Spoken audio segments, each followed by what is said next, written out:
You know, sometimes when you're out and about, you run across things that you hadn't even planned for. And in this particular case, there's a place called Star City. I saw the marker. I want to go check it out up in the canyon that's shown behind me. It's founded in 1861 when silver ore was discovered, and had boom years from 1865 to 68. And they claim it had a residential population of 1,200 people. Not sure what we're going to find up there today, but let's go out there and figure it out. I got my travel drink. It's late in the afternoon, and we're going to go see what's going on, and let's go make a video. Come along with me. Star City is one of those towns where it's hard to believe what they said was there really did exist. Rich silver ore was discovered in 1861. By 1862, the rush of Star City was in full swing. Historians estimate that the population reached somewhere around 1,000 people. The camp's rapid growth during 1861 through 1865 brought much excitement to the Humboldt region. Star City had a telegraph office, 2 hotels, a dozen saloons, several stores, a Wells Fargo office, school, livery stable, and church. There was also a central plaza or park plaza that many of the businesses overlooked. Some of these establishments were said to have sold products of only the finest quality. These were high-end establishments with lavish accommodations. In 1864, the Humboldt Register boasted of the extravagant parade that was held jointly amongst the communities of Star City, Dunglan, and Unionville.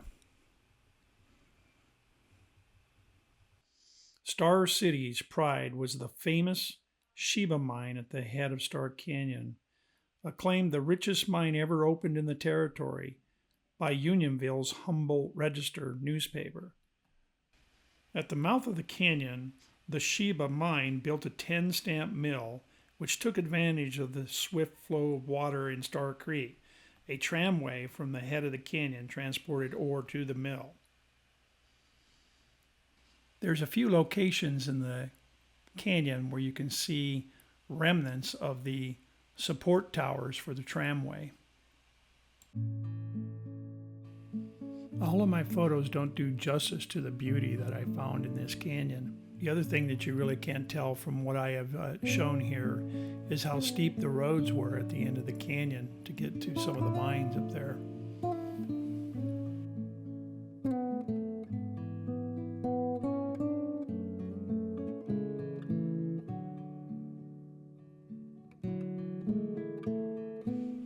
Stock from the Sheba mine was sold on the San Francisco Stock Exchange. Several other mining companies also operated successfully here through the mid-1860s. High-grade ore at Star City was valued as high as $2,000 a ton. The mill that was built by Sheba Mine was eventually dismantled and moved to Unionville. This spelled the end for Star City. By 1871, the population of Star City was only 78 residents. By 1880, Star City was completely abandoned for good. By 1868, the boom had collapsed. So sudden was the decline that in 1868, a writer of the period quaintly remarked the Daily Mail, the Express Office, Telegraph Office, and all in operation yet, but the entire population consists of a single family, the head of which is a mayor, constable, postmaster, express agent, telegraph operator, and I believe the sole unanimous voter.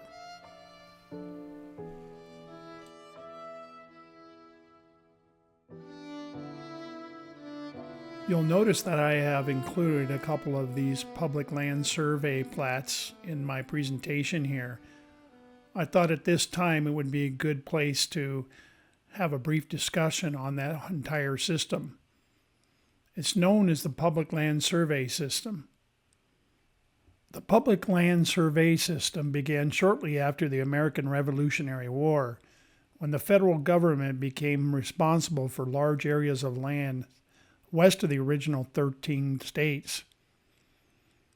The government wished both to distribute land to Revolutionary War soldiers in reward for their services and to sell land as a way of raising money for the nation.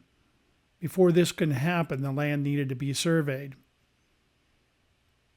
The Land Ordinance of 1785 marks the beginning of the public land survey system. The Confederation Congress was deeply in debt following the Declaration of Independence. With little power to tax, the federal government decided to use the sale of the Western territories to pay off war debt.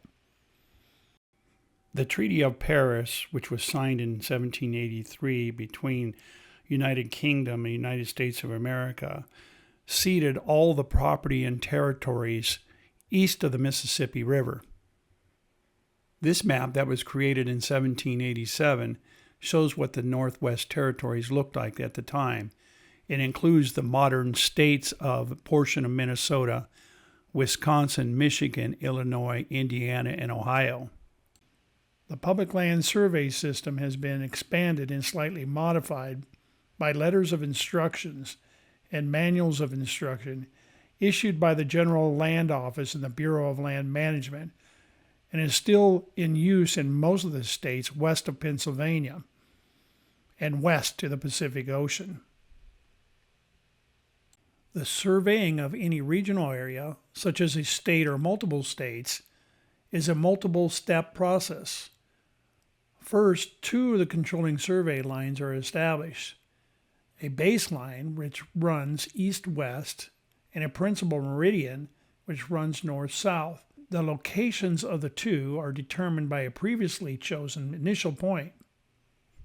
The initial point for this area is known as the Mount Diablo in California.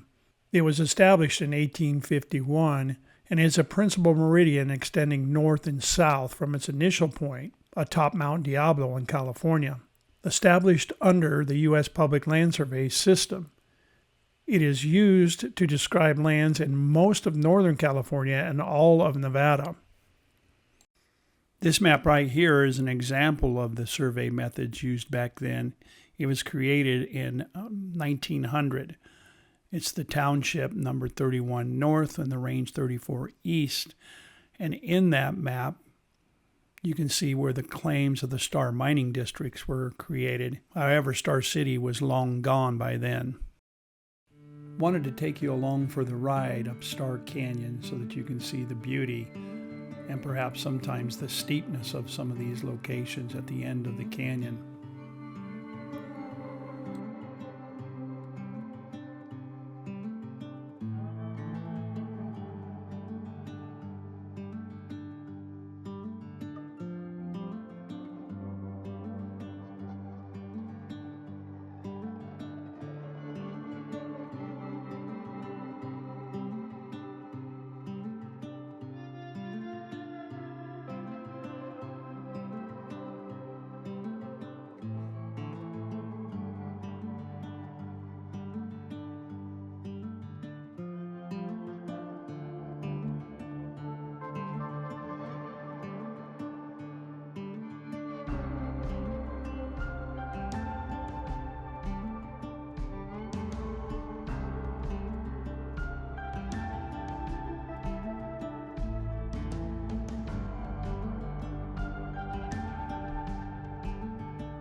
Thanks for watching my video. I really appreciate it when you guys look at these things all the way through and try to get as much as you can out of them. Star City was a little bit special in that it was not on my radar, and I had come across it when I saw a sign that was pointed up into that canyon, so I went up there and explored in that. Was unable to do a lot of research prior to me getting up there, which is my normal way of operating. So I was able to take some photos and get some videos of that area. It had a short history, started in 1861 and was abandoned in a ghost town by 1868. Many of those areas have some activity that goes on after that, but in this case it never happened apparently.